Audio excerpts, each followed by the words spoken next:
नमस्कार मेरे प्यारे विद्यार्थियों। आज पढ़ेंगे हम लिपि भाषा व्याकरण। जो लिपि में भाषा और व्याकरण पढ़ लिया था, आज क्या पढ़ेंगे भाई? हम लिपि पढ़ेंगे। आज क्या पढ़ेंगे? हम लिपि पढ़ेंगे। सब ने ये नाम सुना है कि हिंदी भाषा की लिपि देवनागरी होती है, लेकिन अब ये पूछा जाता है ना कि आपको कि लिपि की परिभाषा क्या होती है, लिपि है क्या चीज़? तब समस्या हो जाती है, लिपि क्या चीज़ है।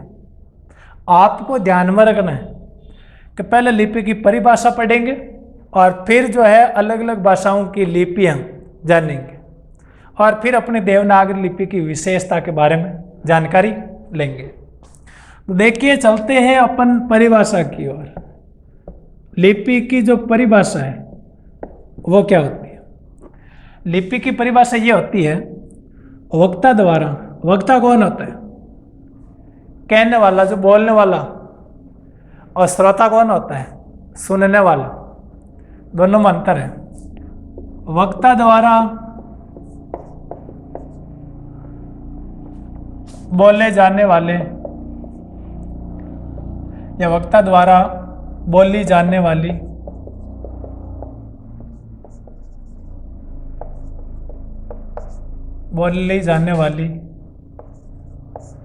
ध्वनि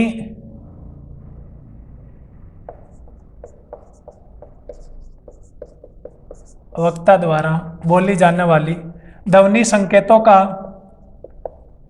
लिखित रूप लिपि कहलाता है। क्या कहलाता है भाई? लिपि कहलाता है। ध्वनि संकेत का तात्पर्य समझ रहे हैं ना? क्योंकि अपन जो बोल रहे हैं तो उनके बीच बीच में कुछ ध्वनि संकेत भी आते रहते हैं, जैसे पूर्ण विराम लगाया।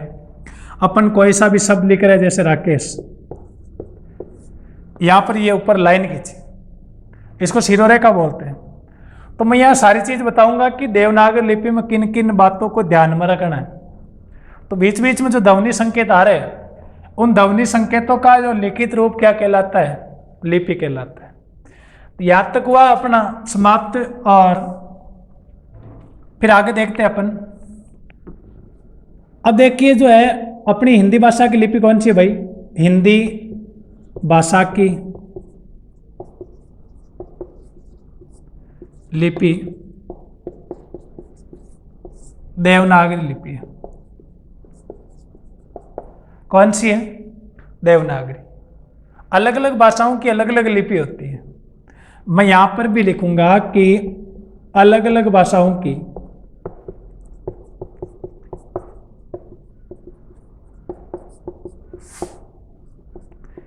अलग अलग लिपि होती है। अलग लिपि होती है।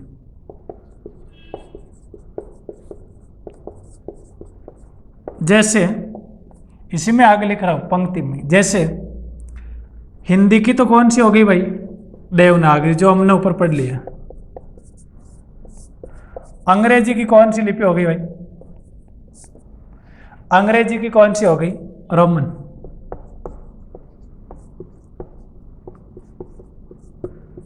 उर्दू की कौन सी हो गई?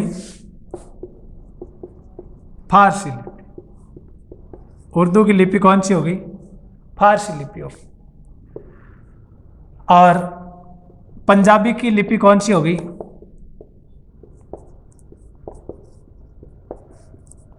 पंजाबी की लिपि हो गई गुरुमुखी लिपि। कौन सी लिपि हो गई भाई? गुरुमुखी लिपि हो गई।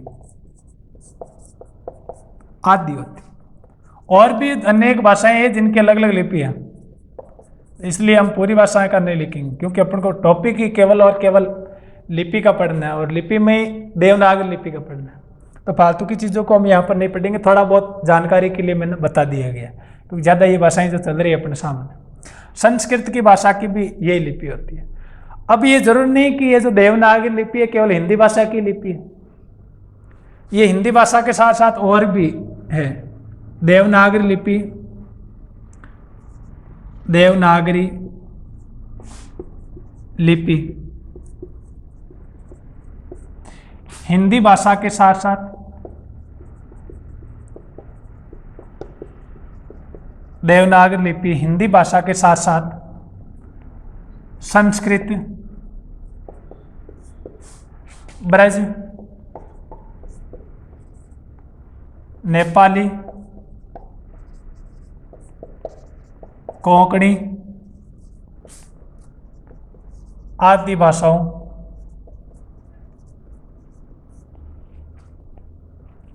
की लिपि भी है।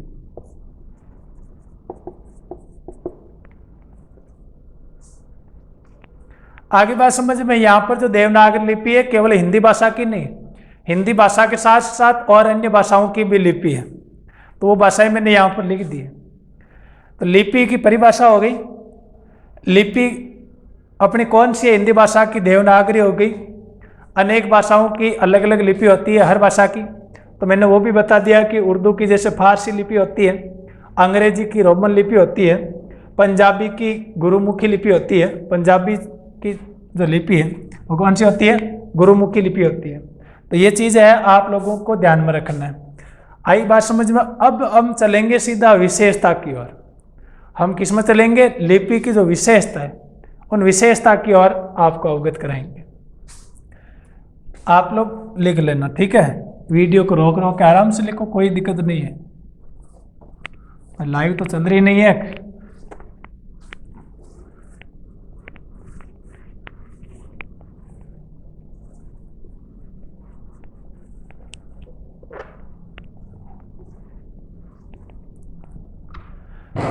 चलिए देखते हैं और देवनागरी लिपि की विशेषताएं। देवनागरी लिपि की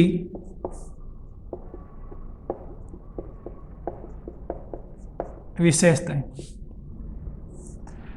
देवनागरी लिपि की कौन कौन सी विशेषताएं होती है, उन विशेषताओं के बारे में हम यहाँ पर अध्ययन करेंगे। हमने सबसे पहली विशेषता जो देवनागरी लिपि की है वो यहाँ पर पढ़ेंगे। और देवनागरी लिपि की पहली विशेषता क्या होती है कि इसमें शिरोरेखा का प्रयोग करना चाहिए। इसमें शिरोरेखा का प्रयोग करना चाहिए। अपने समस्या हो गई कि शिरोरेखा होती क्या है, शिरोरेखा क्या होती है, वही ना समस्या। ये जो देखो शब्दों के ऊपर जो पंक्ति लाइन खींच रहे हैं ना, इसी लाइन को हम शिरोरेखा बोलते हैं। यदि हम शिरोरेखा का प्रयोग नहीं करते हैं तो व्याकरण की दृष्टि से वो शब्द गलत माना जाता है। कुछ तो विद्यार्थियों की आदत होती है कि वो है कभी लाइन नहीं खींचते शब्दों के ऊपर। तो आज के बाद ध्यान रखना कि वो व्याकरण की दृष्टि से आप जो लिख रहे हैं वो गलत है, उचित नहीं, अनुचित है। शिरोरेखा का प्रयोग तो आपको करना ही पड़ेगा, शिरोरेखा का प्रयोग तो आपको करना ही पड़ेगा। अब देखिए इस लिपि में संसार की सभी भाषाओं का उच्चारण कर सकते हैं। कैसे, जैसे मान लो भले ही जैसे बॉय लड़का है, अब अपन ने इसका उच्चारण किया बॉय। बताओ बे किसका वर्ण, हिंदी का है, आ हिंदी का, ये हिंदी का, ओ भी है, अंग्रेजी में प्रचलित है लेकिन फिर भी हिंदी में चला गया। हिंदी में इसका क्या कर रहे हैं, हम उच्चारण कर रहे हैं। तो इस लिपि में संसार की सभी भाषाओं का क्या कर सकते हैं, उच्चारण कर सकते हैं। कितनी मस्त विशेषता है भाई अपनी देवनागरी लिपि की, कितनी प्यारी लिपि है अपनी, जिसमें संसार की सब भाषाओं का उच्चारण होता है और शिरोरेखा का इसमें प्रयोग करना चाहिए। एक तीसरा जो है, वर्णों को उच्चारण के अनुरूप ही लिखा जाता है। वर्णों को कैसे लिखते हैं भाई, उच्चारण के अनुरूप ही लिखा जाता है।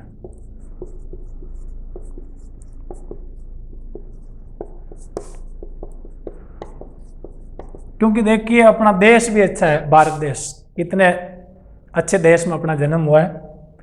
साथ साथ में भाषा प्यारी, संस्कृति प्यारी, और साथ साथ में भाषा की जो लिपि है वो भी बहुत अच्छी है, प्यारी है।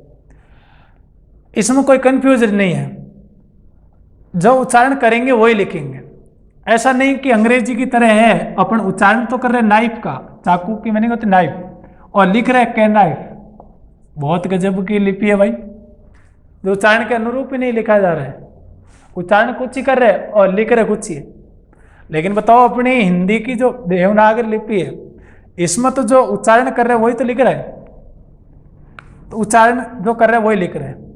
और एक खासियत यह है कि उच्चरित वर्ण नहीं लिखे जाते हैं, जो उच्चारण नहीं करेंगे उस वर्ण को लिखेंगे ही नहीं। तो 4 नंबर पे ये लिख दिया, उच्चरित वर्ण ही लिखे जाते हैं,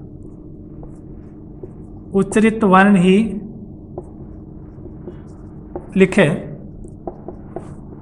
जाते हैं। और 5वां, अब देखिए अनुस्वार और अनुनासिक जो ध्वनियां होती है, उन ध्वनियों के लिए पृथक पृथक चिन्हों की व्यवस्था की गई है। अनुस्वार अनुनासिक अलग होता है। अनुस्वार जिससे जो है केवल नाक से जो ध्वनि बोली जा रही है, केवल नाक का मुंह बंद कर दे तो भी वो आवाज आएगी। और अनुनासिक क्या होता है, जिसमें नाक और मुख दोनों की जो मिश्रित ध्वनि है, दोनों से बोली जा रही है, उनके लिए पृथक पृथक चिन्हों का प्रयोग है। जैसे मान लो अनुस्वार तो ये लगा दिया सीधा एक केवल बिंदी, और अनुनासिक कैसा लगा दिया, ये चंद्र बिंदु। साथ साथ में ये ध्यान रखना, हिंदी में गोल बिंदी नहीं होती है, हिंदी में इस प्रकार की बिंदी होती है। आप अपनी किताब में भी देख लेना, थोड़ी बड़ी इसलिए बना रहा हूँ ताकि आपको दूर से नजर आ जाए, दिख जाए ऐसे। वो छोटी होती है तो गोल नजर आती है। और अपन को पता ही है, एक विशेष तौर से अपन है बिल्कुल बारीकी से तो आज तक किसी चीज़ का ध्यान ही नहीं दिया। बारीकी से यदि ध्यान देते तो अपन को हर चीज़ याद भी रहती, अपन भूलते ही नहीं। लेकिन अपन तो क्या है, फॉर्मेलिटी करने की जो आदत है अपन को ज़्यादा रहती है, फॉर्मेलिटी ज़्यादा करते हैं। जैसे कुछ लड़के इसको वीडियो को भी देखेंगे तो स्किप कर करके फॉर्मेलिटी करके पूरा देख लेंगे। फॉर्मेलिटी नहीं करना है, आलसी नहीं बनना है। जितना ज़्यादा शुद्ध पढ़ोगे उतना ही कम पढ़ना पड़ेगा, नहीं तो वापस रिपीट करना पड़ेगा, वही वो चीज़ आपको दोबारा पढ़नी पड़ेगी। इसलिए इससे अच्छा है कि एक बार में उसको अच्छा पढ़ो ताकि समझ में अच्छा है। तो अनुनासिक अनुस्वार व अनुनासिक ध्वनियों के लिए पृथक पृथक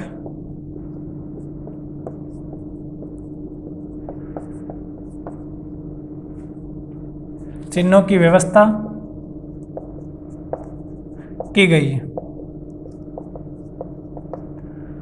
अब देखिए सारा का सारा जो है, और इसमें लिपि समूह है, और वो 2 भागों में बांट दिया गया, स्वर और व्यंजन। और इसमें मात्राओं का भी निश्चित प्रयोग होता है। इसमें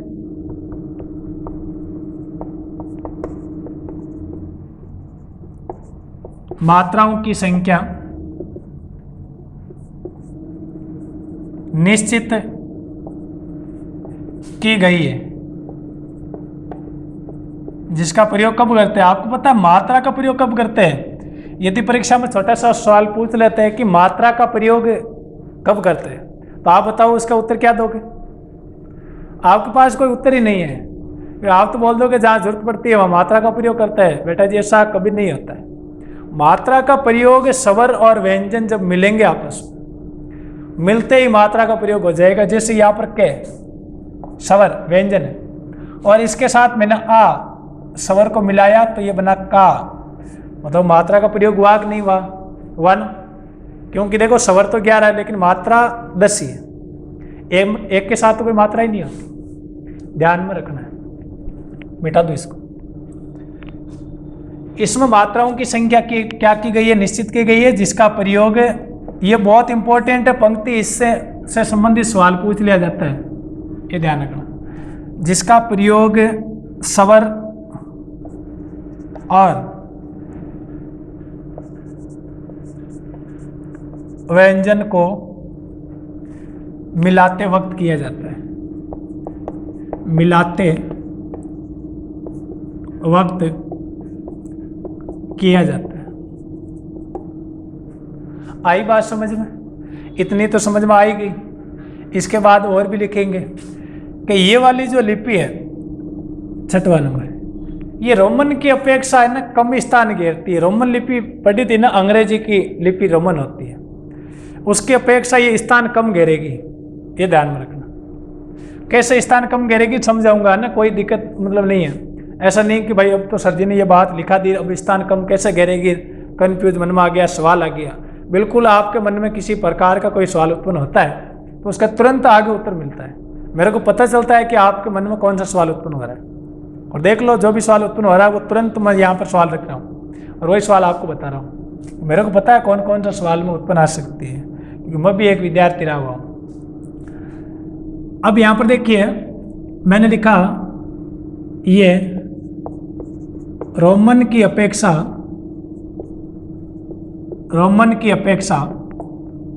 कम स्थान घेरती है, कम स्थान घेरती है। कम स्थान कैसे घेरती है भाई, तो यहां पर मैं आपको बता दूं, देखो कम स्थान कैसे घेरती है। जैसे मैंने लिखा APPLE, एप्पल, सेब के बारे में ये कह रहा है, एप्पल कितना बड़ा लिखा है। अपना हिंदी में देखो छोटा सा सेब, छोटा सा स्थान घेरा और इसने इतना बड़ा। अब किसी ने कह दिया नहीं भाई, कुछ तो ऐसे होते हैं कि भाई जो है, और जैसे पिग लिख दिया, सुअर लिख दिया, कि पिग में तो मान लो 3 ही वर्ण आ रहे हैं, उसमें तो सुअर में तो है 3 थोड़ा सा बड़ा दिख रहा है। कभी कभार अपवाद के स्वरूप में मिल जाता है, लेकिन अधिकतर जो है रोमन लिपि ज़्यादा स्थान घेरेगी, और अपनी वाली जो लिपि है देवनागरी ये हमेशा कम स्थान घेरेगी। ध्यान में रखेंगे ना ऐसी बातों को। तो ये वाला, अब देखो छठवीं विशेषता हो गई, और 7वीं विशेषता मैं यहाँ पर लिख दूँ ना, ताकि सारी विशेषताएं क्या हो जाए, इकट्ठी हो जाए। और 7वीं विशेषता क्या हो गई, वर्णों में सुडौलता पाई जाती है। वर्णों में सुडौलता पाई जाती है।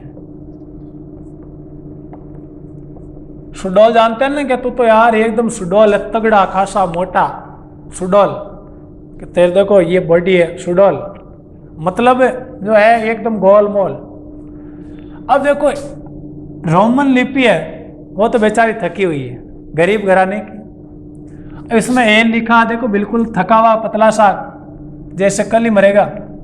लेकिन अपना देखो देवनागरी का कै, कितना गोल मोल खाते पीते परिवार के जैसे लग रहा है कि नहीं लग रहा है। तो इसमें क्या हो गया, वर्णों में क्या पाई जाती है भाई, सुडौलता पाई जाती है। यहां तक तो हुआ।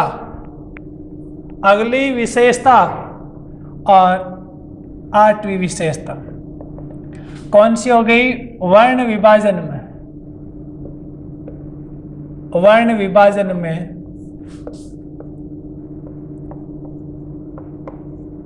वैज्ञानिकता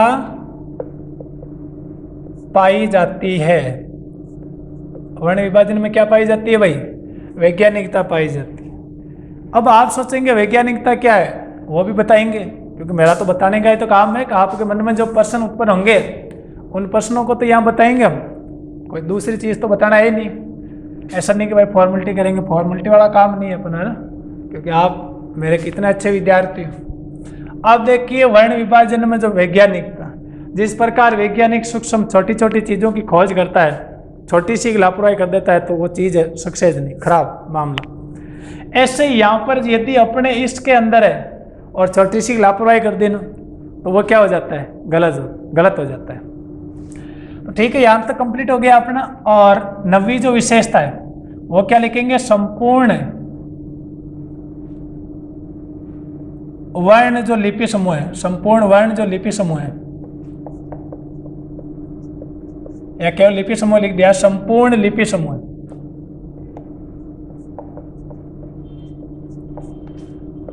2 भागों में विभक्त है। 2 भागों स्वर व